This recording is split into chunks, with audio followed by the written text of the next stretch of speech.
All right. Does anybody have any questions they'd like to ask before I begin my lecture for today? I want to remind you that I don't think there is going to be any time for anything like a review session, so if you have any questions, you've got today and you've got a couple of days next week to ask them. Once the exam is handed out to you, which will be on Thursday, a week from today. So as I mentioned to you, it will be emailed to you immediately at the end of class. And once I've handed out the exam to you, I cannot, answer any questions. I won't be holding any office hours on Thursday.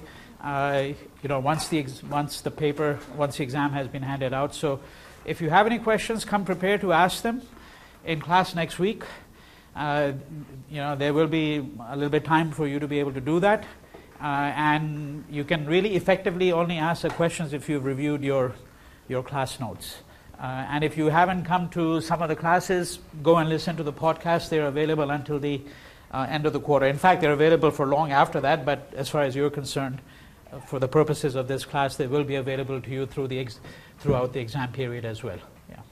Okay. Any questions at all about anything that's been covered in class or in the readings? Yes. I think you have about a week. I think you have 6 days or a week, so ample time. Yeah. The exam is given to you on Thursday, which I think is the 6th, if I'm not mistaken, the 6th of June, and I think it's due either on the 12th or the 13th. Yeah. So you've got enough time, and it's an open book exam. You can listen to the podcasts, and you'll get very clear directions. You'll get very clear directions in the exam. Yeah. Any queries at all about any of the material? All right. So what I propose to do today is to conclude my discussion of the Kirpan case, and then move on to a number of other illustrations which point to the nature of the struggle that lies ahead of Indians. In some cases, we're going to obviously look at in many of these cases, we're going to look at what happened in the years leading to the present.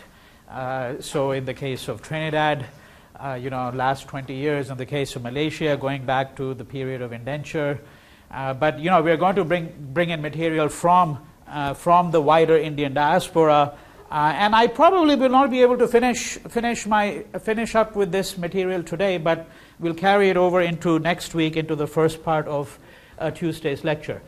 And I also want to give you a little bit of a theoretical framework for how one should think about some of these struggles for rights that we're interested in at the moment. So the case that I've been discussing with you is the case of the Sikh family in California, the Chima family. And this is the case that I have written about at very great length, and I think you're reading that piece for this week.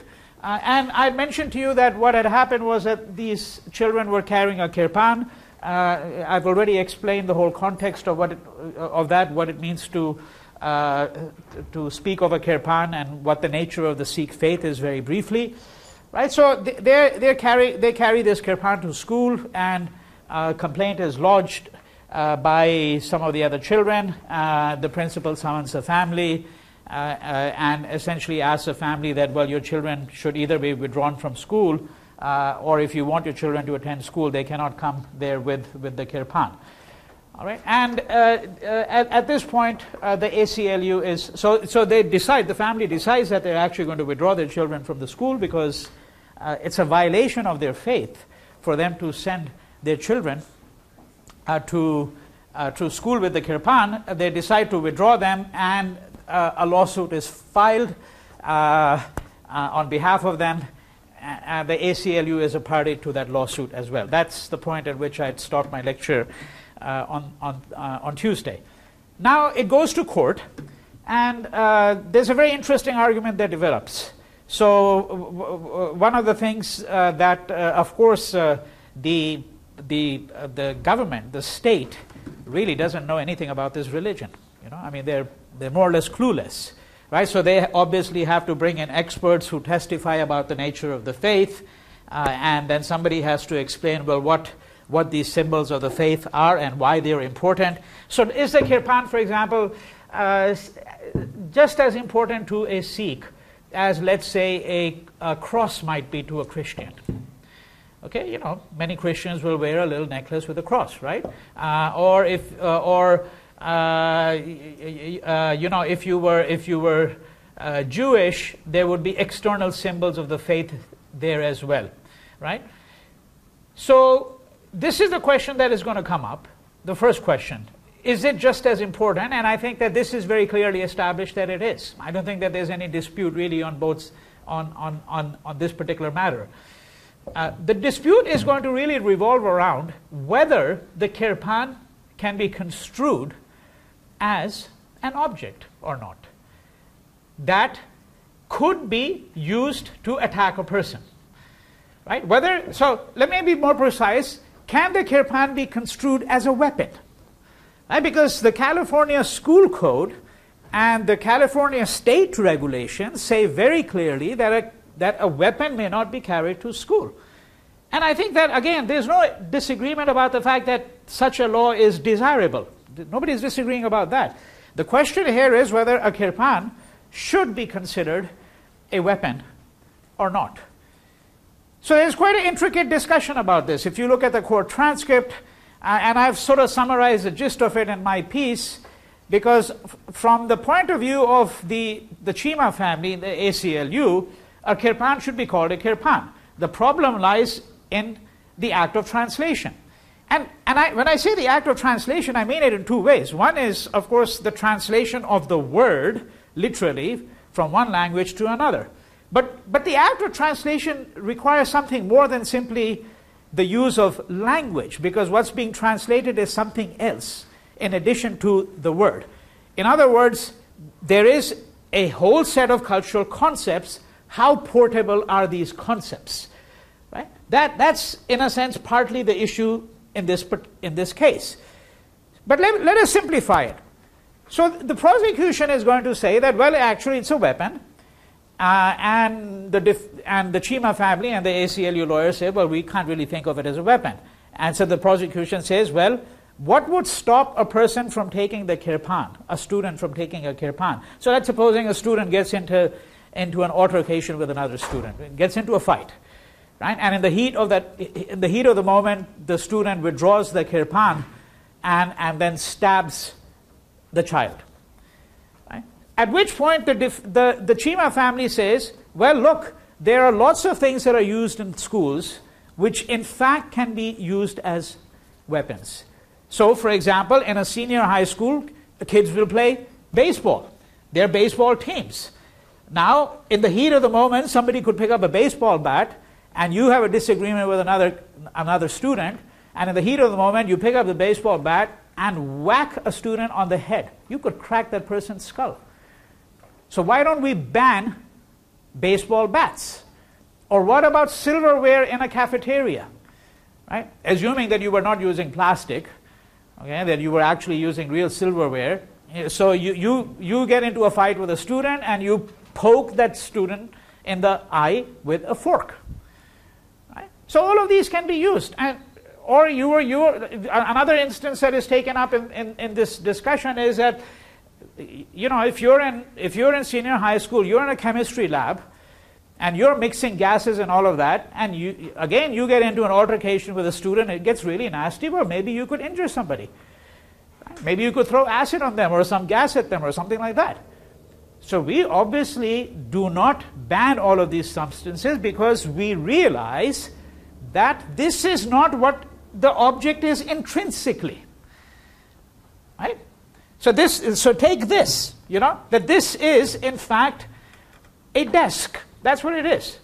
But let's supposing there was a 3-year-old kid in this room, and this 3-year-old kid was really annoying me, and my blood pressure just goes up, and all I see in this room is this, and I pick up this desk and I throw it at him.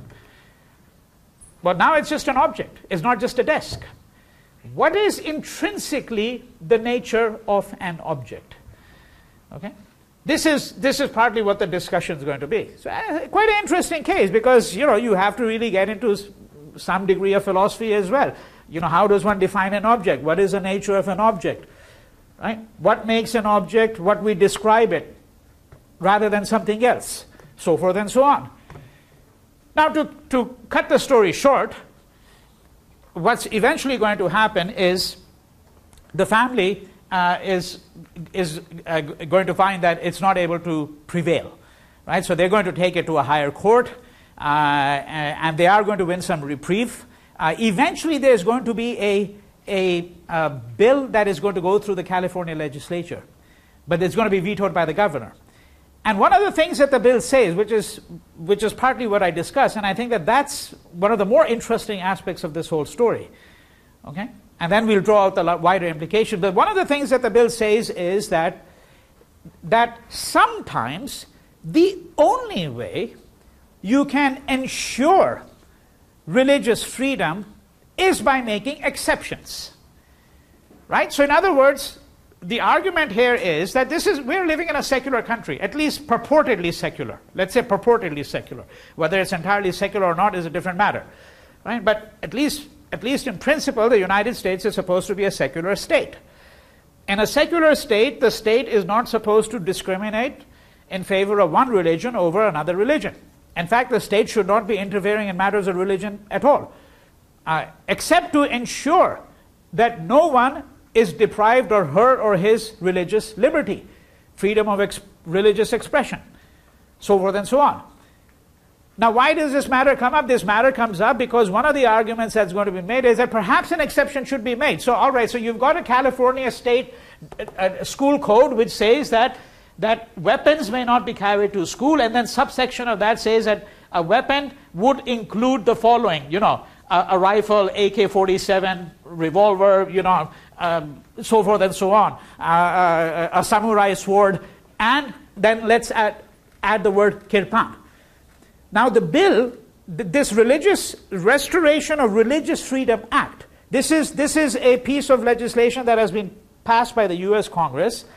And what does this say? One of the things it says is that sometimes the only way to, think of it, right? The only way to ensure equality of religious expression, freedom of religious expression, is to actually make an exception for a community. So in this case, we make an exception for the Sikh community, and because the Sikh community has made it very clear, and there is ample documentary evidence, that the Kirpan is in fact not to be construed either as a offensive or defensive weapon. A Kirpan is a Kirpan. Right? That's what the Restoration of Religious Freedom Act says. It doesn't say anything about a Kirpan. What it says effectively is that the only way to ensure religious freedom is sometimes to make an exception. In general, you do not make exceptions. The law, because what is the principle of the law? The first principle of law is it has to be, quote, color blind. It's right. So regardless of whether you're an Indian or a Pakistani, white, American, Jewish, brown, black, doesn't matter. That if you get caught with 50 grams of cocaine, right, and it's illegal, you get the same punishment. Now, again, we know that this is simply in principle because in actuality that never happens almost. People are going to be dealt different sentences depending on who they are very often. Right? But in principle, that's how the law is supposed to operate.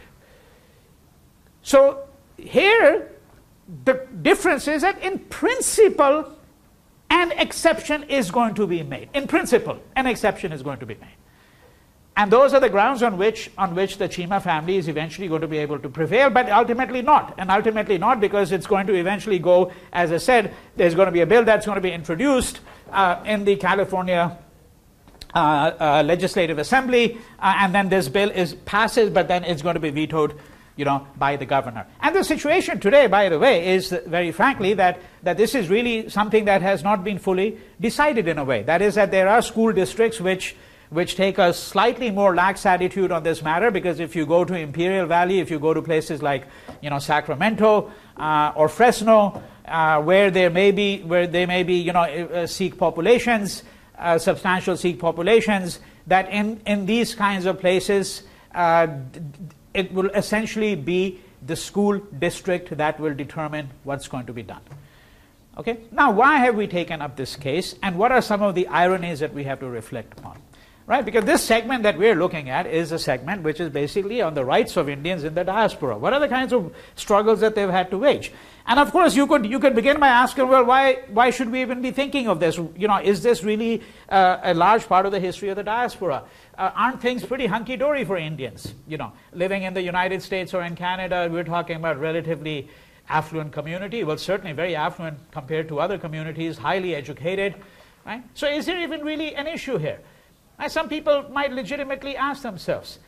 And there are essentially two answers to that. One is that the diaspora, even in the North, that is in countries such as the United States and Canada, is, as I hope is clear by now, after 9 weeks, it's much more variegated than we imagine.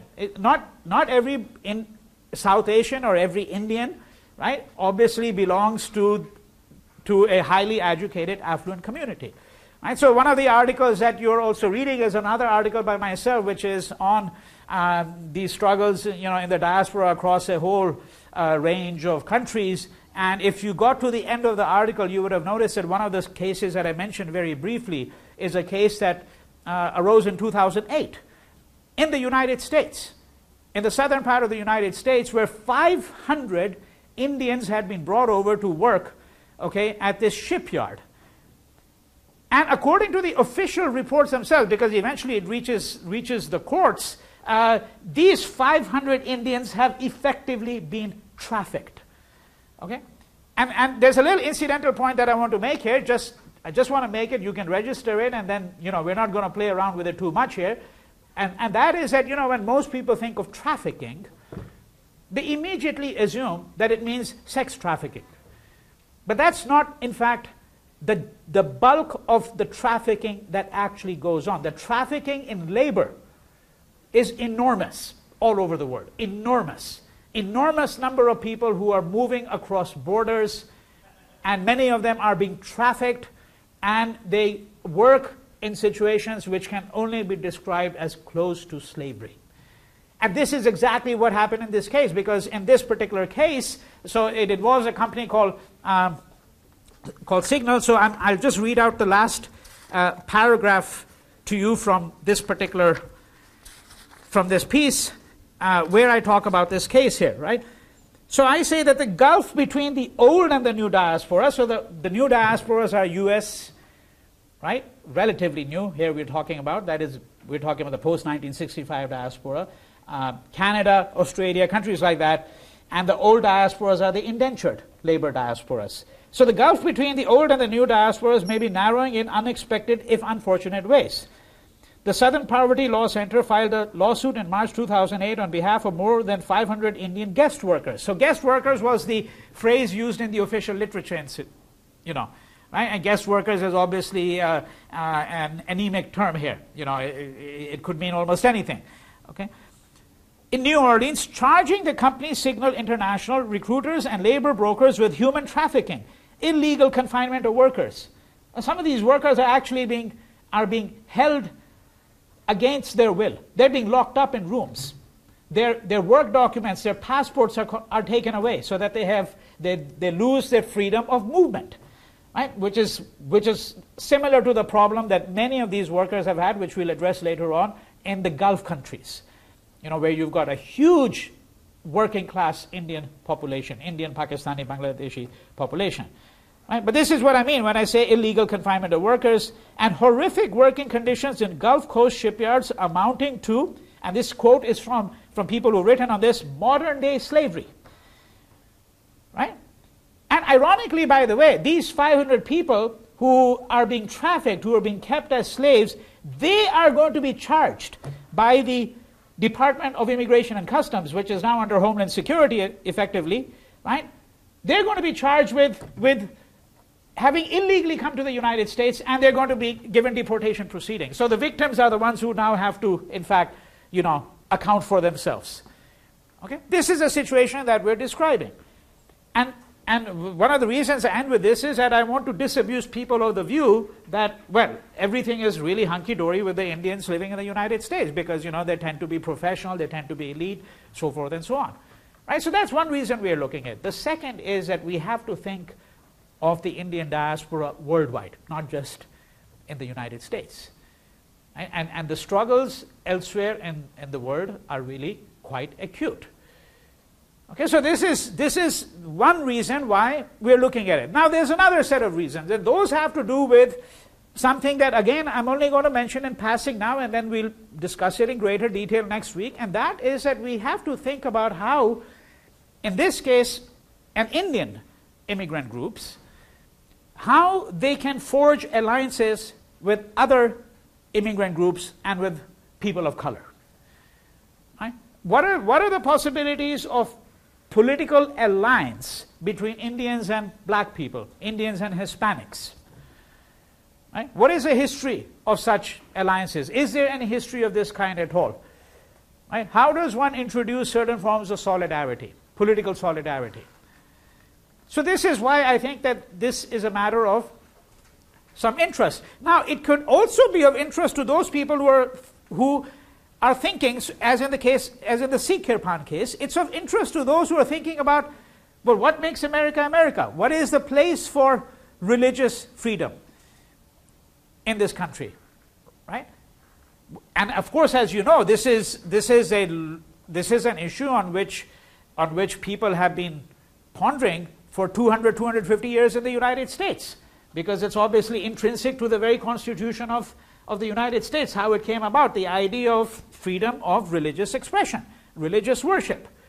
And the Sikh Kirpan case, in some cases, goes to the heart of it, because here you're speaking about a new immigrant community. A new immigrant community whose history and culture is relatively novel to the United States. Although we know that there were Sikhs here, as you might remember from the early part of this segment when we started looking at Indians in the United States, we know that Sikhs have been here since 1890s, right? But nonetheless, you know, if you look at the post 1965 period, which is when, as you know, the bulk of Indians, South Asians more broadly, began to arrive in the United States, that this is what we would call a relatively new immigrant community.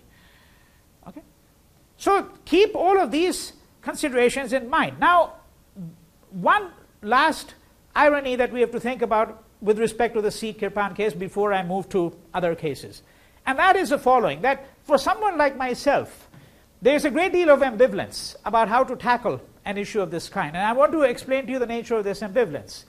The ambivalence arises from the fact that the Sikh community in the US, or more accurately, certain elements of the Sikh community within the United States, have been very hospitable to the idea of a Sikh secessionist movement. Right? So recall that in the Punjab, in India itself, beginning in the late 1970s, moving into the 80s, and into the early mid-90s, before this movement is crushed, that for about 2 decades, what you have in India, in the state of Punjab, what you have is a Sikh secessionist movement. And one of the characteristic features of diasporic history that we have noted is that in many of these secessionist movements or nationalist movements, the diasporic population tends to be more supportive than the population back in the country itself. This has been widely documented, for example, with respect to the Irish. You know, that throughout the 20th century, you know, after the partition of Ireland, when, as you know, 6 counties became part of the United Kingdom, you know, that's what's called Northern Ireland, and then the 26 counties in the south became the Republic of Ireland. That after the partition of Ireland and the formation of the IRA, the Irish Republican Army, that a large number of Irish living in the United States were deeply supportive of the IRA. And the IRA was conducting what could be, some people will call it a terrorist campaign, others will call it a nationalist campaign, but it was certainly a violent campaign, no matter which way you describe it. And it had a very considerable element of support in the United States. And we saw exactly the same thing with respect to the Hindu nationalists, right? When we looked at, for example, the deployment of the internet. And this is exactly what we're talking about, the Sikh secessionist movement. When the guns stopped firing in the Punjab, they were still firing them, as it were, in California or in Canada, or in the United Kingdom, 3 places where they have very substantial Sikh populations. Right? And one of the reasons that I think one has to be a little wary about this kind of thing, because of course, I mean, looking at my own political and ethical responsibilities when I write a piece like this, I come to the conclusion that yes, I mean, their demand that they should be allowed to carry the kirpan to school should be respected. Right? Effectively, that's the position that I would adopt. But I have to be a little wary, and I think everybody should be a little wary about adopting that position. Why? Why should one be a little cautious? Because it feeds into a different kind of Sikh nationalism. Right? A different kind of Sikh nationalism, which I think one has to be extremely cautious about. And I gave you illustrations. I gave you illustrations of this Sikh nationalism and how it manifests itself when I was explaining to you the fight over tables and chairs in a Gurdwara in Vancouver. You recall? I don't know how many of you recall that discussion, right? That one of the central elements of the Sikh religion is this principle of egalitarianism, so that you all sit on the floor when you share a meal called the langar, and then in Vancouver and the Gurdwara is a place where Sikhs worship, right? So the equivalent to a church or a temple. That in a number of Gurdwaras, when they decided that they would actually have tables and chairs, some of the people revolted because they said that this is a defiance of the principles of egalitarianism for which the religion stands. Because the minute you introduce tables and chairs, you introduce certain kinds of hierarchy. Who sits at a table and who doesn't, and who sits at the head of the table, so forth and so on. Right? So what we're saying here is that this is where I think that the irony comes about, that one could make an adequate and even eloquent plea on behalf of the Sikh community with respect to this particular issue. Should their children be allowed to carry kirpans or not? Because I'm quite certain that many of the people who are objecting to that are objecting because they think, well, hey, who are these foreigners coming into this country, and they're carrying these weapons, and if you look at the court record here, it's very clear that they couldn't find a single case in the United States where a kirpan had actually been used in school as a weapon. They couldn't find a single case. Right? So the arguments that were made against the Sikh children carrying the kirpan were also coming from what I would call fairly conservative quarters, some of these arguments. But nevertheless, one has to be a little bit cautious about how one thinks about this, because if you start to become ethical about it, then you have to realize the implications of adopting a certain kind of position. I end with a personal footnote, by the way, on this case, that shortly after I wrote this piece, it got picked up in India, and it was reprinted in a number of books. And one of the biggest gurdwaras in New Delhi, a bunch of people from there came over to see me when I was back in India. And they wanted to present me with a saropa. Saropa is a robe of honor, okay, which is a public ceremony conducted in a gurdwara for having defended the honor of the Sikh community. And of course, I very politely refused. And I said that I was simply doing my duty as a scholar and as somebody who likes to think ethically about certain issues, but that I didn't want to be, seen as an advocate only of the Sikh faith, because that's not how I see myself.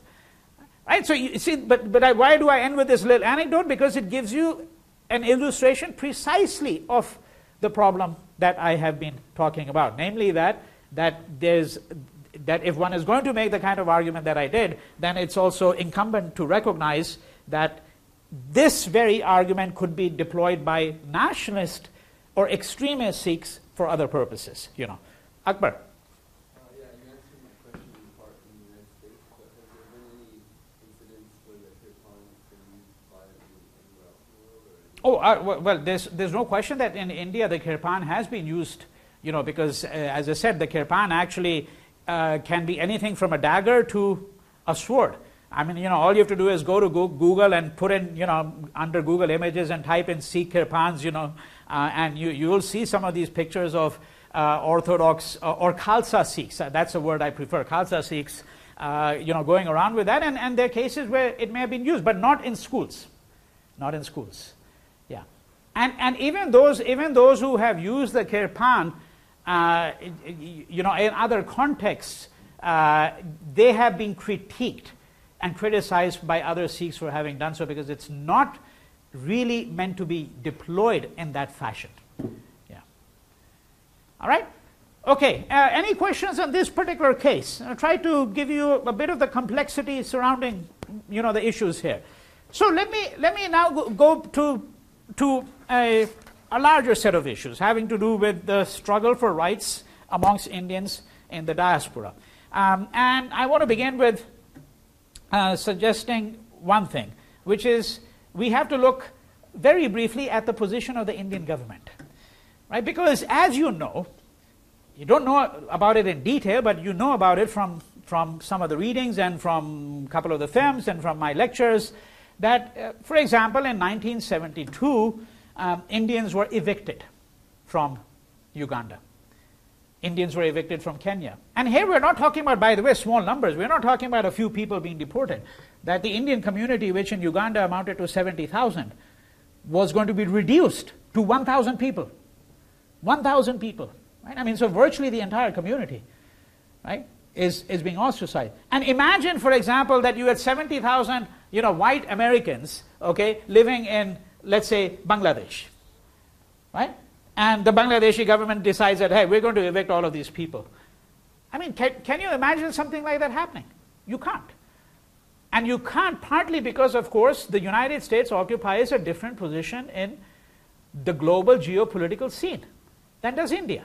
Right? That immediately will give you some clues. And Uganda is not the only place that they were evicted from. They were evicted from Sri Lanka. They were evicted from Burma, right, which the regime has renamed Myanmar in recent years. From Burma. They were evicted from Burma. A substantial number of Indians. Because in Burma, yes. Well, yeah, I know it's the original name, but what is original and what isn't is something that we can't discuss it over here right now, because there's always a politics to naming and renaming.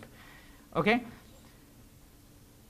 So now, if you go to the case of Myanmar/Burma, right, what we find here is that by the early 1900s, you had a very substantial Indian presence there.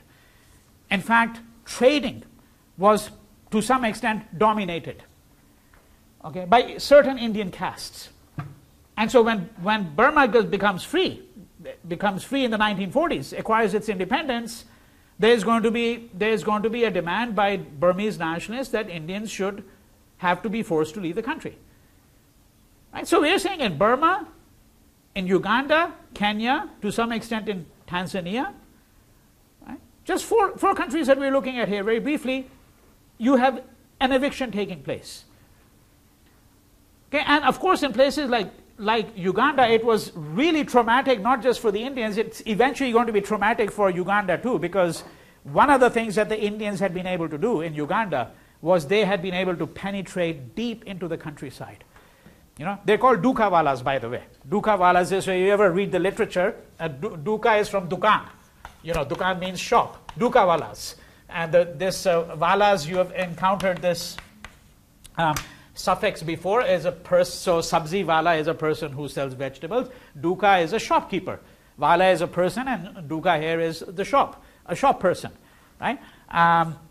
So these dukawalas had set up shops deep into the countryside, up country as it's called. And if you read English colonial officials writing in the early 1900s, many of them will admit that in a way the Indians had not simply set up the shops, but because they had gone so deep into the countryside, that in a way they were like explorers without being recognized as being explorers. Right? There are all these European explorers who are celebrated, right, for having discovered this or that, right? This lake, this mountain. Right? But that's what these guys are. They're basically pioneers. They're moving into the countryside. Now, they're not moving there from the point of view of exploring, right? They don't want to be credited as people who discovered this or that. They're basically, many of them, Gujaratis, for example, who are interested in setting up shop. And so what this meant that you could go to the remoter parts of Uganda and Kenya, and you would find that, yeah, there was this dukawala who was selling, shop selling soap and coconut oil and all the provisions that you need for daily life. And so why is it so traumatic? Because once the Indians are evicted, the Ugandan government, which had evicted them on the grounds of black nationalism. Okay, this was basically the argument that Africa is for Africans. Remember that line from Mississippi Masala, for those of you who wrote on Mississippi Masala, Africa is for Africans. Right? And these Indians have essentially monopolized the economy. Now, and this is something that we'll have to think about very carefully. This dispute between Indians and Africans, because what gets left out in this picture, if you put it in this simplistic way, is the role of the colonial state. Who brought the Indians there? Right? Who brought the Indians to Uganda, to Kenya, to Trinidad, to Guyana, to all of these places? Why is it that the dominant white race gets a free ride? Somehow they don't get implicated in any of this. Somehow it becomes responsibility of Indians to behave properly. Right? Interesting set of problems, because if you go to Trinidad today, or if you go to Guyana, where there's an immense racial divide, right? And this racial divide is between the Indians and the Afro population, right? The Afro-Trinidadians or the Afro-Guyanese. This divide, if one keeps on really looking only at this racial divide and overlooks the role of the colonial state, then we are not able to understand what are some of the far-reaching consequences of these conflicts. Right? So I was saying to you that this was traumatic for not just the Indians who are evicted in the case of Uganda and Kenya. It's traumatic for the whole country. Why is it traumatic? Because the economy is going to collapse. The Indians have obviously vast trading networks. They have the experience. And so what Uganda was forced to do, years after the evictions took place, was to try to lure Indians back to coming into the country to set up trade and business once again. That situation has been widely documented. And to say that, by the way, is not to exculpate the Indians, because I think the Indians were very color-minded, extremely color-minded. And there, in Mississippi Masala, you hear this radio in the background, and there's this kind of allegation, and the allegation is that, well, they won't ever let their Indian daughters, marry black men. And I think that was largely true. That was largely the case, So let's go back to the main point. The main point here was that, all right, we have a scenario where in many parts of the world, the Indians are encountering difficulties. And I started by saying that what is the role of the Indian government? Okay? So when these evictions took place, 1972, India is a sovereign state. It's a country with, at that point, the population would have been, about 800 million, something like that, right? And what could India do? Absolutely nothing. What it did was it lodged a complaint with this impotent organization called the Commonwealth, which nobody cares anything about, right? And they lodged a complaint with the Commonwealth, and the Commonwealth said, okay, we'll censor Uganda. So what is that going to do? Idi Amin is going to be very respectful towards a censor passed by the Ugandan government. Exactly the same situation in Fiji. India, where in 1987 you have 2 coups that take place. 2 coups. And a democratically elected government is going to be overthrown. It's going to happen again in 2000. Democratically elected government is going to be overthrown. This is a government headed by an Indian, a person of Indian origin, because Fiji, of course, had a huge number of people of Indian origin. And what does India do? The Republic of India do? It files a complaint with the Commonwealth, and the Commonwealth says, okay, we'll evict you. If Fiji has evicted Indians, we'll evict Fiji from the Commonwealth. Well, all right, fine. A completely impotent gesture. Nothing is to be gained from that, right? And that's all that India can effectively do. This is one reason why, of course, countries want to become nuclear states. You think that you're going to have muscle power then. Maybe people will be more respectful towards you as a country if you've got nuclear weapons. And that's the logic that these states think through. Okay? So let's go back to the question again. Let's look at it historically. So 1940s, when Indians start getting thrown out of Burma, the question comes up in the Indian Parliament. India has just become an independent country. 1947, the Prime Minister is Jawaharlal Nehru. And Jawaharlal Nehru states very clearly in the Indian Parliament that, yes, my heart goes out to these people, right? But an Indian living in Burma, if he or she is a citizen of Burma, is no longer the responsibility of India. He says that very clearly. And in some ways he is right. You could say that. Right? That this is now a matter for them to negotiate. This is a matter for Indians to now negotiate, the Indians who are living there, to negotiate with the Burmese government. This is a matter, so if you now go to the 1987 Fiji scenario, the argument would be, well, the Indians have been living in Fiji for 3 or 4 generations. Why do they even come to India for help? Why do they even assume that India is going to intervene on their behalf? Should India be intervening on their behalf? That's the other question. Should India be intervening on their behalf at all? And I think, again, the set of answers is complicated. Why is it complicated? Number one, because in many of these countries, from where Indians were either being evicted or where they were encountering problems. So in the case of Fiji, it's not so much that they're being evicted. No, they're not being evicted. It's just that they decide to leave en masse. You have a big outward migration to Australia, New Zealand, United States, and Canada. And when I say big outward migration, I mean really quite substantial. Of course, Fiji is very small. The total population was less than 1 million to begin with, of all of Fiji. Right? But the Indians at one point constituted roughly 57, 58% of the population. And this went down to, within 15 years, went down to about 42%. So they were no longer a majority. They were no longer a majority. Yeah, this is where the politics of majority and minority now comes in. And so relatively speaking, you're talking about a huge drop in the population, and these are people who are partaking in what I'm calling this outward migration. They're not being literally evicted, but it's very clear they're being forced out because the country is no longer hospitable to them.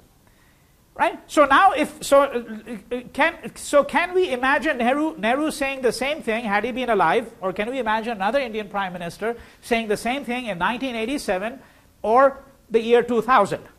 Right? That, well, look, these people have lived in Fiji for 3 generations, so therefore they are citizens of Fiji, and it's up to them to negotiate their future. Right? We have no special reason to intervene other than the usual humanitarian reasons, because you can call upon a country to intervene and say, so you've got a bombing going on in Serbia, in Bosnia, remember, right? So you call upon a country to intervene for humanitarian reasons. But humanitarian reasons means that there are other countries that could be interested too, even though they don't have any citizens, right? Or any people of their origin living in those states. So is there a special reason why India should be called upon to do so? So now when I say that this is complicated, it's complicated partly because these countries, Uganda, Fiji, Suriname, Trinidad, these are countries where the Indians who were living there were not considered to be of the same cut, the same class. Right? I'm putting it to you in the crudest terms because that's really what the Indian government is thinking. They're not considered to be of the same class as the Indians living in the United States or Canada or Britain. Moreover, let's sharpen it. That some of these Indians were, from the point of view of the Indian state, a reminder of everything that India wanted to forget. What is it that India wanted to forget? That many of its citizens had been taken as indentured laborers, which is another word for slaves. Right? You don't want to be reminded so that's one reason you don't want to intervene on behalf of these people. Imagine if the 70,000 people who had been evicted, that out of those 70,000, 5,000 had been, people who were eminent, people who were highly educated, highly qualified, some of world eminence, right? And they were living in the United States. You think the Indian government would just have gone to the Commonwealth? No, it would have made a lot more noise. The reason why it didn't make a lot of noise when it came to people living in places like Uganda and Fiji and so on is because, frankly, these are Indians that India had disowned. Disowned. Right? That's part, and there were other reasons. So, for example, in 1947, when the Burmese issue came up, when the question came up of Indians being evicted from Burma, now in India itself, you had a large number of people. In India itself, you had a large number of people living in conditions that are close to servitude. Right? The lower caste people, the Dalits, they're not enjoying any great rights and privileges. Constitutionally, they are. Constitutionally, they are. So the Constitution of India says that every Indian, regardless of, caste or class or gender, has a right to vote. You have the right to property. Well, we know that that's all on paper because there are a large number of people who, frankly, effectively speaking, don't have any rights at all. So how is India going to speak up on behalf of Indians who are 3 generations removed from India? How is India going to speak up on behalf of these people in international forums where other countries are going to say, yeah, well, maybe you should set your own house in order before you try to tell the Fijian government or the Ugandan government or the Burmese government how they should behave towards Indians? Right? That if you do not give your own citizens parity, respect, and dignity, you essentially lose the voice to speak on behalf of Indians outside India. That was, in my view, a critical issue. It was never really spelled out explicitly. I think Nehru knew that very clearly, that this is one reason why an intervention by India was not really going to succeed. And of course, all of these things are now slowly changing, and they're slowly changing because India is becoming a slightly more important player. I say slightly more because I think there are fantasies that people have in India that they're becoming a world power. I don't think they're even remotely close to that at this point in time. But they're certainly becoming, the country's certainly becoming more visible abroad for various reasons. It's got a large middle class. Obviously, it's a center of various kinds of industries. Economic growth has been fairly substantial compared to most of the world, not compared to China, certainly. And certainly not enough people have been lifted out of poverty in India. Nothing close to what they have done in China. I think there's no question about that, even though statistics coming out of China are quite unreliable, in my view. Right? But nevertheless, there is no question that there's been substantial inroads made into the eradication of poverty in places like China, but not in India. Which means correspondingly that India, when it tries to speak up for the Indian diasporic population, will still have to labor hard to make a case and to be heard. It'll be heard more than it would have been heard in the 1940s or the 1960s. The other side of it is, and I think, again, we have to, because we have to be sure that nobody gets a free ride here. You see, that all actors are implicated. That people like Idi Amin, the dictator of Uganda, could do what he did when he evicted Indians because he knew what? He knew instantly that there was no price to be paid for doing this. There was no price to be paid for it. At the most, the United States might say, oh, this is an infringement of human rights. Yeah, but if you're a dictator, that's what it means to be a dictator. You don't listen to everybody else. You do exactly what you want to do. Right? That there's no price to be paid. And in Fiji in 1987, in the year 2000 when they had the coup, so let's look at this coup for a second. Okay? Who is the government headed by? It's headed by an Indian by the name of Mahendra Kumar. Very educated man. Comes out of the labor movement, which is significant because when you come out of the labor movement, it means that you have something invested, one hopes. I mean, I know there are labor organizers who are in cahoots with the big-time capitalists too. I'm not naive about that, but one hopes that most people who come out of the labor movement have greater empathy for workers, right? Understand the issues that workers have. So he comes out of the labor movement, and he is going to win in the elections, and he's going to appoint a cabinet. And to give you an idea of how ecumenical he was, he appoints 6 people of Indian origin to the cabinet and 11 who are ethnic Fijians. So it's not like he's favoring his own community, far from that, even though the Indians were, even at this point, a slim majority. But he wants to be certain that this is not recognized as a government by Indians for Indians. This is a government for the entire country of Fiji. Now he is going to be overthrown in a coup organized by a man called Speight, S-P-E-I-G-H-T, George Speight, who is an ethnic Fijian who had lived most of his life in Australia. And one of the grounds on which he's got connections in the military. Coup means that you need to have military backing, right? And one of the arguments that he's going to make against Mahendra Kumar is that Mahendra Kumar is a foreigner, even though Mahendra Kumar was born in Fiji. His ancestors were born in Fiji. And the person who's saying that is Speight, who is an ethnic Fijian who's lived most of his life in Australia and has Australian business interests. Huge business interests. Yeah, he's in cahoots with the business class in Australia. So the Australian business class, Australian capitalists, people like Speight, and the Fijian military and the Fijian ethnic political elite are going to basically orchestrate a coup. And coup means exactly that. You remove a democratically elected government, and they're going to install a new government, right? And what is India going to be able to do about it? Absolutely nothing. Absolutely nothing, except what I've already mentioned to you, right?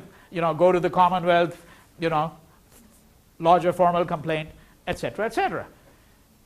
So what we are saying here is that, and this is all stemming from that larger point, that there is this question of what is the price. That was the last point I was trying to make, was that what is that the flip side of it, because I don't want you to think that, hey, I'm really critical of only the Indian government's view, that the Indian government view really ignored these people because frankly they all came from backgrounds that the Indian government said, well, look, I mean, these are all descendants of indentured laborers or whatever, we don't really want to have anything to do with them.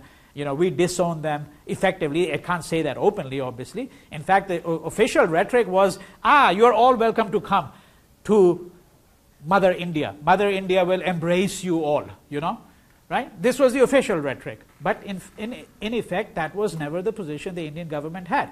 Now, the other side here is that people like Speight knew that they could carry out this coup because there was going to be almost no price to pay for this. And wherever Indians have suffered, it has been precisely on these grounds that, frankly, you can ride roughshod over these people, and you won't have to really be held accountable. All right? Now, let me give you a slight typology of the different kinds of struggles that we're talking about. Right, so we've looked at one case study in detail, and I've mentioned many others in passing, but I want to put them into a sort of a framework whereby you can understand what are the different kinds of issues that come up. So if I had to give you a typology, the first would be black nationalist politics. Okay, and instead of black, you can replace it with something else. So in the case of Sri Lanka, it wouldn't be black nationalist politics, it would be Sinhala. Right, Sri Lanka, as you know, has a population of what are called the Sinhalese, and then there is a large population of Tamilians as well. And some of you certainly may be aware, not all of you perhaps, but some of you may be aware that there was a brutal, really brutal civil war that was going on in Sri Lanka for decades. It just only terminated three years ago. Some people like myself would argue that it's still going on, but it's going on in a different form now. But it's certainly, you don't have the kind of fighting that was going on for 3 decades when the leader of the Tamil Tigers, the liberation tigers of Tamil, Elam means homeland.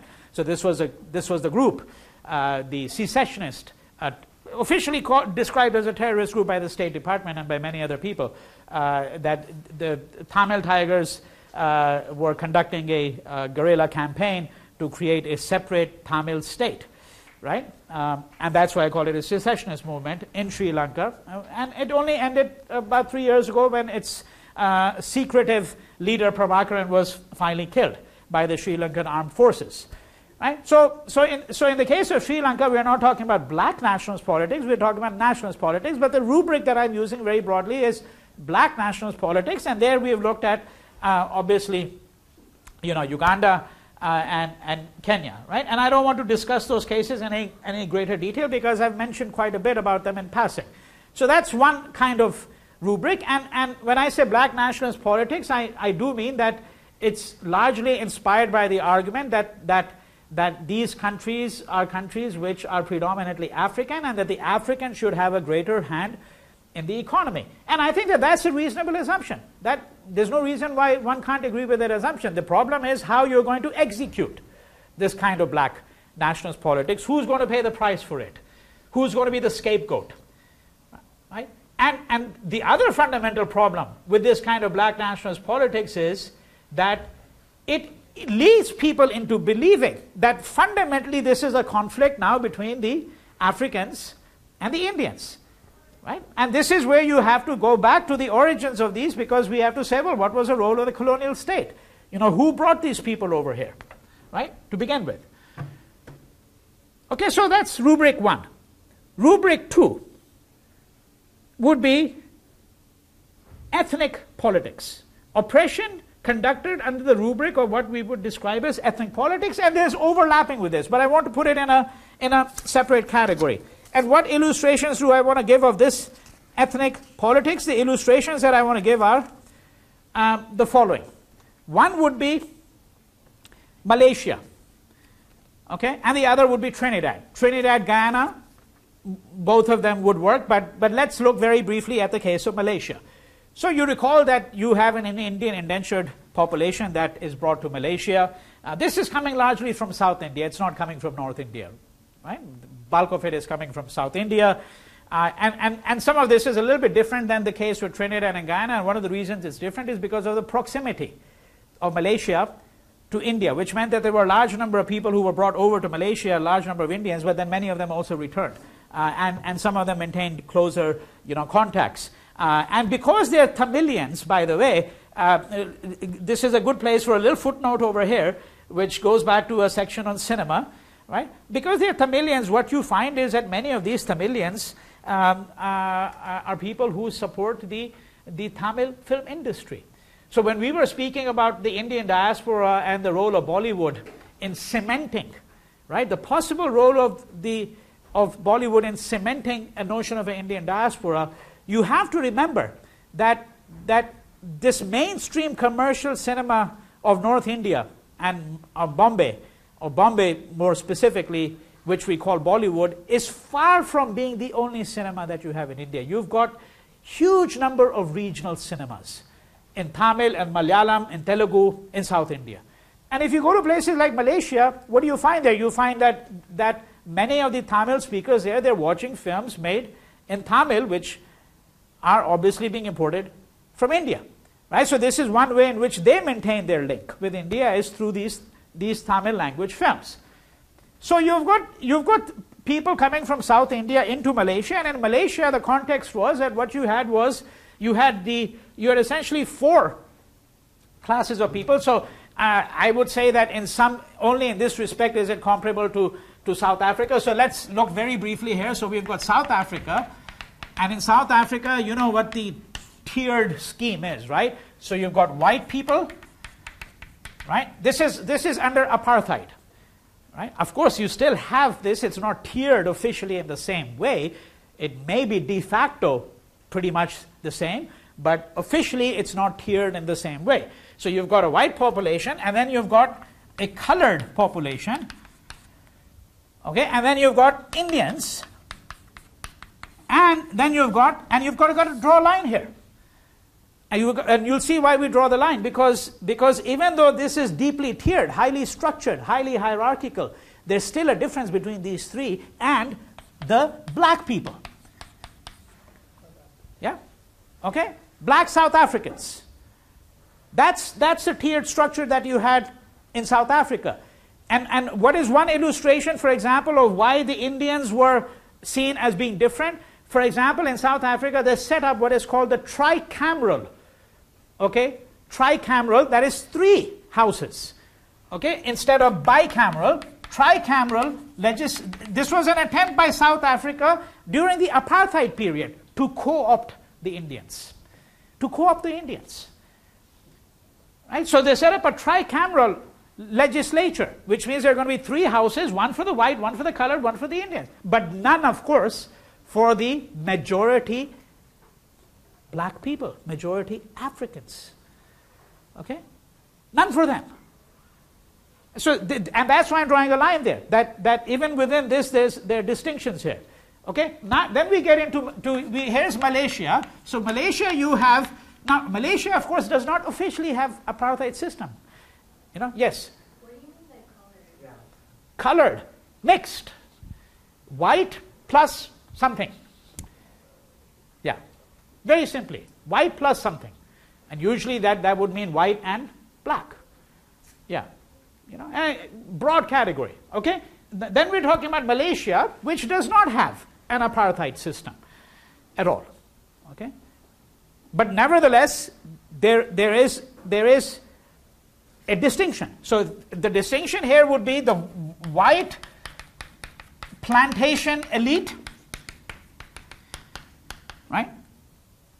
The white / plantation elite. Then you've got the Chinese, and then you've got the Indians, and here you do not draw a line, okay? Because it's not as though it's not that there's a fundamental separation here. And then you're talking about the Malays, okay? And the Malays would be, and Malays is, by the way, a real difficult category, incidentally. I mean, I have to really simplify these things, because any of these things, you know, you could spend like 10 hours trying to sort out exactly what is meant by all of these categories. The Malays means the ethnic indigenous people, but it includes the aboriginals, okay? The asli, okay, the original. Now, the distinction here is important. We were talking about Malaysia, and I said for a second, let's look at South Africa by way of comparison. And the reason I've drawn this comparison is because this here is deeply structured. This is more an informal way, in the case of Malaysia, of describing the differences. And if you had to look at it, how would you describe the differences here between these 4 groups? Okay? So in the colonial period, even though the Malays are the majority group, right? In the colonial period, they had a very low ranking. The government jobs, for example, the high-level government jobs obviously went to white people. The mid-level, the lower-level government jobs went to the Indians, right? Because higher levels of education, right? Indians have always gravitated towards education in almost every place that you can think of. I think I must have told you in passing that, you know, you ever speak to people who come from East Africa, like Ethiopians, for example, speak to somebody in Ethiopian, and if they're not born here, if they've been born in Ethiopia and raised there, I have never in my life met an Ethiopian who did not have at least 1 or 2 Indians as teachers. Okay? And same thing in Somalia. Every Ethiopian knew at least a couple of Indians as teachers. So the Indians are the ones who staff the bureaucracy at the lower levels. They also work as engineers, so forth and so on. I'm talking about the colonial period. Okay? Then you've got the Chinese. What do the Chinese do? Monopoly over what? Business, trade. And then you've got the white elite, which is the governing elite, and of course the plantation aristocratic elite. Okay? Malays working largely on the farms as peasants, on plantations. Indians too, of course, because Indians were brought over as indentured laborers, remember? Right? But Malays more in the countryside as well. Chinese would be more in the urban areas. And one of the things that they've tried to do in Malaysia And I can understand that. But again, I think that the politics of it is very, very troublesome. I can understand why after independence most countries would say that, well, we have to do something for our own people. So I'm putting it to you in a very colloquial way. That's exactly what they thought in Malaysia after Merdeka's independence. The decision was that you would try to lift the Malays. Now, how do you lift the Malays? Okay? Well, there are very interesting ways in which you do it. Interesting is a mild way of putting it. Troublesome is a different way of putting it. For example, affirmative action for Malays. But affirmative action is usually for minorities, I thought. In most countries of the world that I'm aware of, how do you have affirmative action for people who are 70% of the population, for example? Right? It's worthwhile thinking about. It's a question that comes up in India too, because technically in India you have affirmative action here is nothing compared to what they have in India. What they have, it's called reservations there in India. And you know, and if you started having reservations for every group that was disempowered in one fashion or the other, that's about, you know, let's say 90% of the population, 85 to 90% of the population. And there have been states in India where they have said we're going to reserve up to 80% of the seats. So these are called reserved seats. So some may be reserved for, you know, lower caste people, some may be reserved for religious minorities, so forth and so on.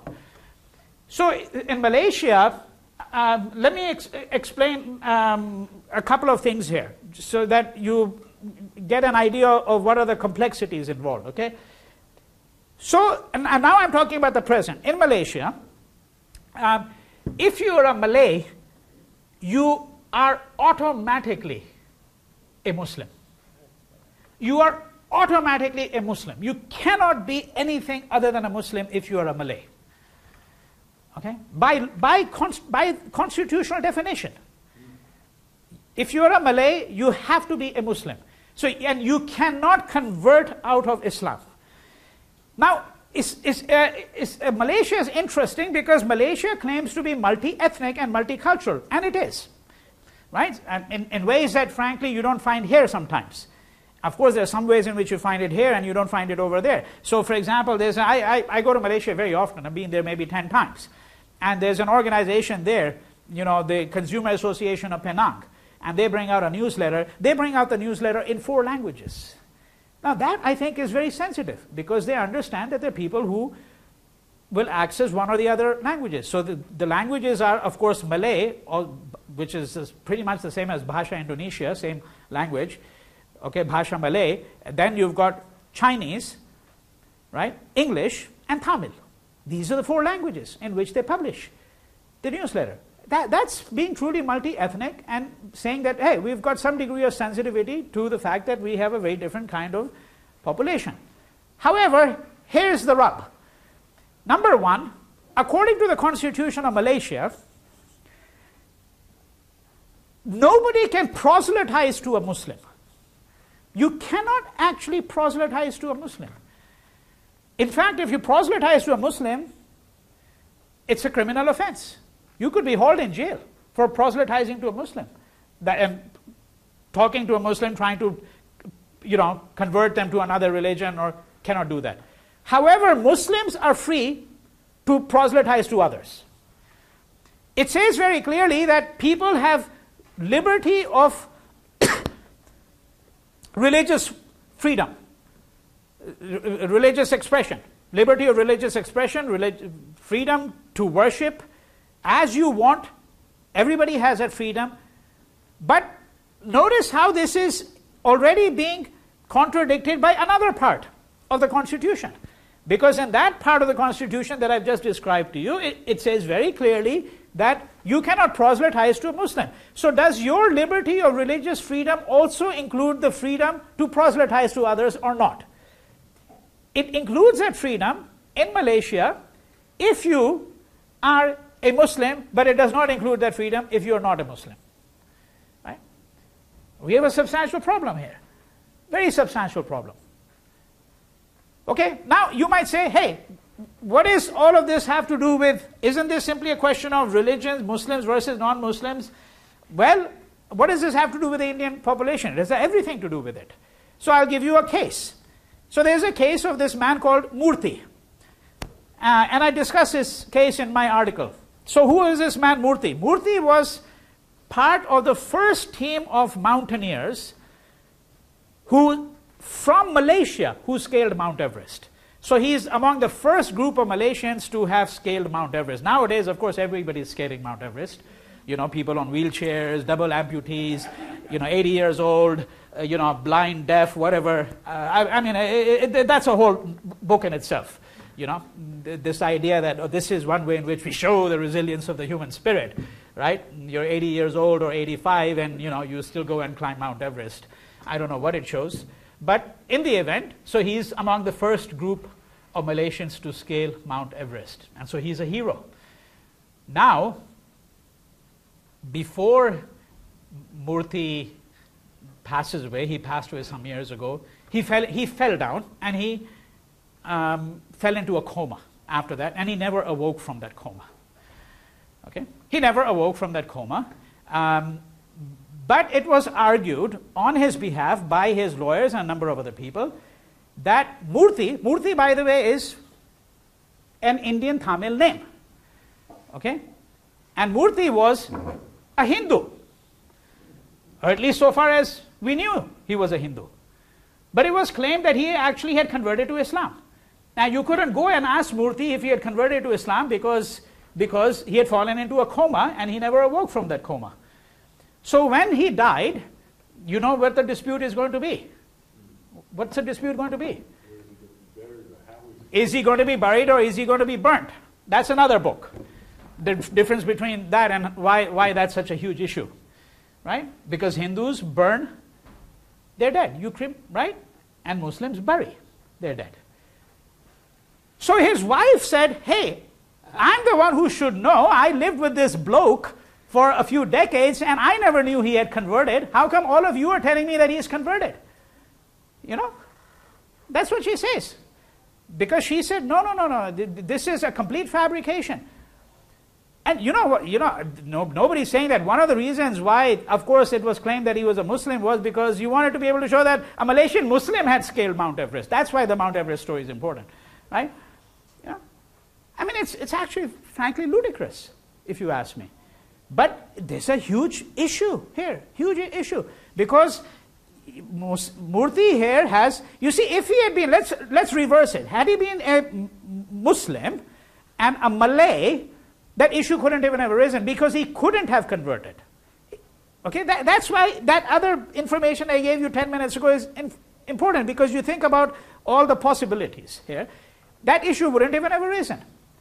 Now here he's a Hindu, okay, and the argument is that he converted, and what they want to do is they want to give him a burial. And his widow says, well, no, to the best of my knowledge he never converted. This is a complete fabrication, right? So this is going to the courts. Now here's a little problem. When it goes to the courts, because the state claims he's a Muslim, therefore it goes to a Sharia court. And if it goes to a Sharia court, in a Sharia court, a Hindu cannot give evidence anyhow. Right? How interesting is that? Think about it. Right? So the Sharia court says that, well, look, the case has come to us, but the case has come to us because Murthy is in fact a Muslim, right? So if he is a Muslim, how is his wife going to tender evidence in that court? Because as a Hindu, she cannot give evidence in a Sharia court. Right? And there are lots of cases that have come up in Malaysia having to do with, religious freedom. So we're interested, this is not a lecture on Malaysia. We're interested in what are some of the problems that the Indian communities run into. Okay? What are the struggles for rights? What does it mean to claim that this is a multi-ethnic, multicultural state? Because frankly, if you ask me, I'll use a Latin expression here, primus inter pares, that is the first among equals. Muslims, that this constitution officially states that everybody is equal. That everybody has equal rights, whether you're Indian, whether you're Chinese, whether you're Malay. But it is very clear that, in fact, Malays who by definition are Muslims, so I don't have to say Malay Muslims, that's redundant, right? Malays are in fact the first among equals in this country, right? Now, having said that, does not mean that Malays did not have certain problems. So I described to you the fact that in the colonial period, they were clearly a subjugated, suppressed lot. And so one of the things that the government of Malaysia has tried to do is it's tried to lift a lot of the Malays into the higher stratas, into the middle class. Right? And one of those strategies has been to have an affirmative action policy for the Bhumi Putra. Bhumi Putra is a Sanskrit word, so that's what they're called there. So here again you see how that even though it's a Muslim country, but Bhumi Putra is, Bhumi is soil, Putra is son. Sons of the soil. So the Malays are called the sons of the soil. That is that they are the indigenous people. Right? Bhumi Putra, sons of the soil. Putra is son, Bhumi is earth, soil. Right? So affirmative action for the Bhumi Putras. And obviously by giving Malays certain kinds of benefits. So today, to sum up, and let you go after this comment, today it is unquestionably clear that the vast majority of government jobs are held by the Malays. In fact, it's almost automatic that if there's going to be a government job, it's going to go to a Malay. You know? And this is very much like Fiji. I'll get back to all of these cases later on. When I was in Fiji some years ago, and I saw that, hey, all the doctors and all the teachers and all the shopkeepers and all the peasants, all the farmers were Indians. So I asked a few people, I said, what do the ethnic Fijians do?